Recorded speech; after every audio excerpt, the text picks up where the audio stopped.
Et salut à toutes et à tous, bonjour et bienvenue aujourd'hui, nouveau concept, nouvelle vidéo, vous êtes sur la chaîne YouTube YouStupid. Et vous savez quoi, on va essayer de devenir des petits hackers. Je dis bien essayer, le chemin est long, on va commencer, je vous ai déniché un petit site tranquille, classique, qui va vous apprendre pas à pas, en fait, les premières bases, les premières choses, et on va voir tout ça ensemble.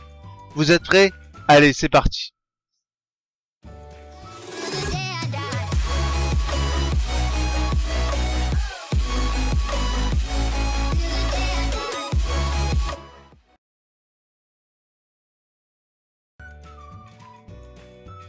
Donc, comme je vous disais, donc les bases du hacking. Donc déjà, pour commencer, un hacker, c'est quoi? Donc, en sécurité informatique, un hacker est un spécialiste qui recherche les moyens de contourner les protections logicielles et matérielles. Il peut vouloir signaler les failles trouvées aux propriétaires du système concerné, soit pour améliorer le système et en tirer profit, ou alors les utiliser dans une démarche militante, donc on va dire les bad boys. Donc le jargon informatique classe les hackers en plusieurs catégories en fonction de leurs objectifs, de leurs compétences et de la légalité de leurs actes. Ce vocabulaire fait référence au film de western où le héros porte un chapeau blanc et les méchants portent des chapeaux noirs. Donc le hacker c'est bien, mais on va voir que niveau légalité il y a certaines choses à faire et ne pas faire. En fait il n'y a rien à faire pour être légal.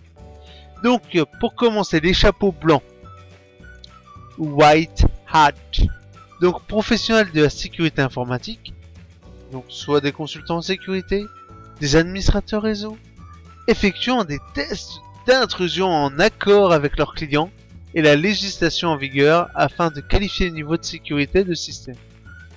Certains hackers se considèrent comme white hats alors qu'ils transgressent les lois. Leur but étant de prévenir les responsables des failles de leur système. Certains d'entre eux s'infiltrent dans les systèmes de sécurité les plus coriaces, juste pour la connaissance, pour se dire qu'ils savent faire. Ça c'est la première catégorie. Seconde catégorie, les chapeaux bleus, ou blue eyed. Consultants en sécurité informatique chargés de vérifier l'absence de bugs et de corriger d'éventuels exploits avant le lancement d'un site web en ligne ou système d'exploitation sur le marché. Le terme est notamment employé par Microsoft, désignant ces hackers et ingénieurs en sécurité informatique qui ont pour rôle de trouver les vulnérabilités de Windows. L'expression est à dissocier du terme Blue Hacker, qui lui fait référence à l'initiative du même nom pour la prévention et l'information sur troubles psychiatriques au sein de la communauté hacker. Ça c'est la deuxième catégorie. Ensuite on passe à la troisième catégorie. Les chapeaux noirs, ou black hat. Donc créateurs de virus, cyberespions, cyberterroristes ou cyber-escrocs. Agissant la plupart du temps hors la loi dans le but soit de nuire, de faire du profit ou d'obtenir des informations. Ces hackers n'ont pas la même éthique que les white hats et sont souvent malveillants. Les plus malveillants sont alors appelés crashers. Quatrième catégorie, les chapeaux gris, grey hat. S'ils n'hésitent pas à pénétrer dans les systèmes sans y être autorisés, ils n'ont pas de mauvaises intentions. C'est souvent l'exploit informatique qui les motive, une façon de faire la preuve de leur agilité. Cette catégorie recouvre le large panel de personnes se situant entre le black hat et le white hat. Cela dit, le fait de ne pas obtenir d'autorisation préalable rend l'acte illégal. Cinquième catégorie, les script kiddies ou lammers, littéralement gamins qui utilisent des scripts. Sans grande compétence, ceux-ci piratent en utilisant des programmes codés par d'autres. Ces personnes ne sont pas proprement parlées des hackers, mais elles peuvent se considérer comme telles. Bah oui, tout simplement, ne pas y aller par ses propres moyens, c'est comme dire j'ai conduit alors qu'en fait c'est tes parents qui t'ont emmené à l'école. Et enfin la dernière catégorie, alors ça c'est les pires, les activistes. Agissant afin de défendre une cause, ils peuvent transgresser la loi pour attaquer des organisations afin de les paralyser ou d'obtenir des informations, ainsi qu'attaquer les plateformes gouvernementales dans le cadre de conflits en cours ou passés. Donc là, je vous ai fait un petit résumé vite fait de ce qui va se passer. Enfin, les termes des hackers. Et là, on va passer directement à la suite, à comment hacker.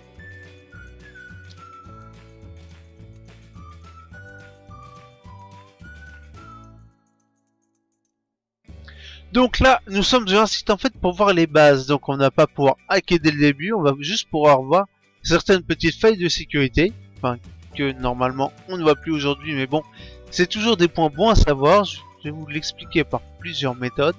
Donc tout début, nous allons faire level, main, et on va monter jusqu'au level 5. Donc on commence par le main level 1. Donc, tout simplement, hop, on va utiliser la petite touche magique Google Trade, traduction. Donc moi je sais déjà ce qu'il faut faire. Donc là help. Donc là c'est uniquement en anglais. Oula, je sais même pas si ça va nous aider. En gros, il va nous demander. Ok, on va même pas l'utiliser. Donc tout simplement, je vous montre au début, il faut y trouver un nom d'utilisateur et un mot de passe.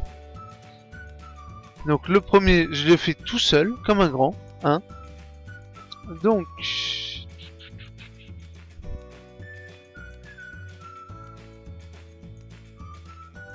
username, on va mettre in, password, on va mettre out. In, out, submit, level complete, next level. Ok. Par contre, le site rame énormément. Donc là, show ins, pour en fait voir les... Si jamais en fait il y a des petites astuces, des petits conseils, juste étendre sur idée de niveau 1, le meilleur endroit pour commencer est toujours le code source. Ou peut-être la réponse est juste sous votre nez.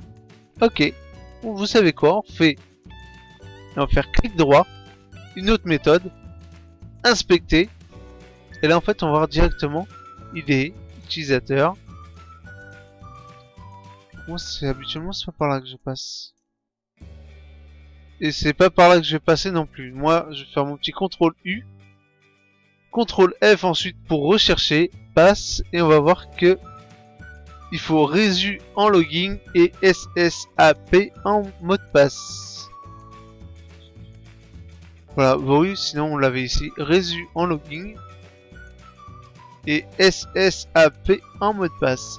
Submit et tatang, roulement de tambour, level 2 complété ou pas? Oui, level 2 complété, donc on va passer tout simplement en level 3. On peut fermer ça pour l'instant. Donc là ça va être exactement pareil. Hop, le petit traducteur, l'utilisation de JavaScript comme la seule méthode pour sécuriser votre site est une mauvaise idée. Mais cela a évidemment été plus regardé tout en codant cette page. Donc CTRL U ouais pour pas changer, CTRL F en fait pour rechercher le mot qu'on tape.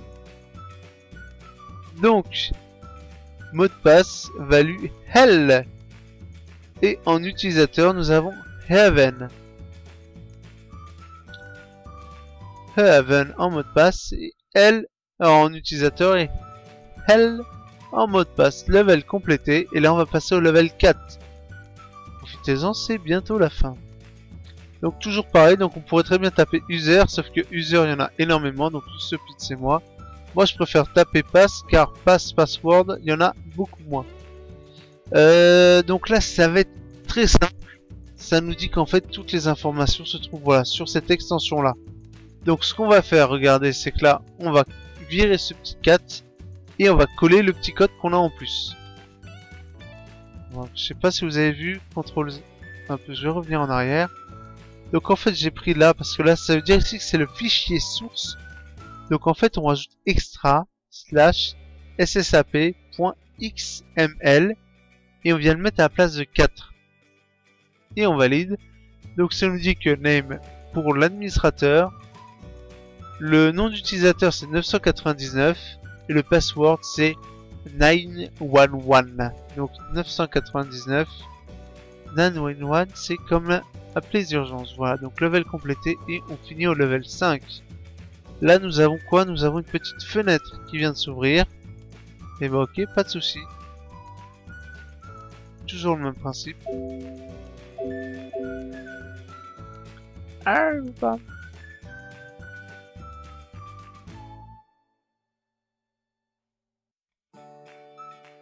CTRL U, F, passe. Donc là, le mot de passe va être 928.6 JAS. Donc on va faire un petit CTRL C. Ah, j'ai verré. Petit CTRL C, CTRL V.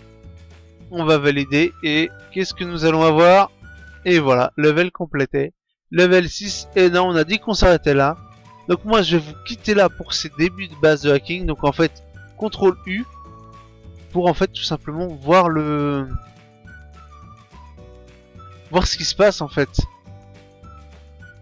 Pour voir ce que je peux trouver directement le code source en fait de la page active. Non, je peux même pas le voir ici. En fait, c'est voilà, c'est vous voyez en fait tout le code HTML avec ici en fait ça c'est les commentaires. Donc commentaires qui n'apparaissent pas sur le site, qui restent directement pour le codage, des petits mémos en fait, on pourrait dire ça comme ça, des exemples. Et voilà, moi je vous dis à bientôt pour une nouvelle vidéo, pour la suite par exemple.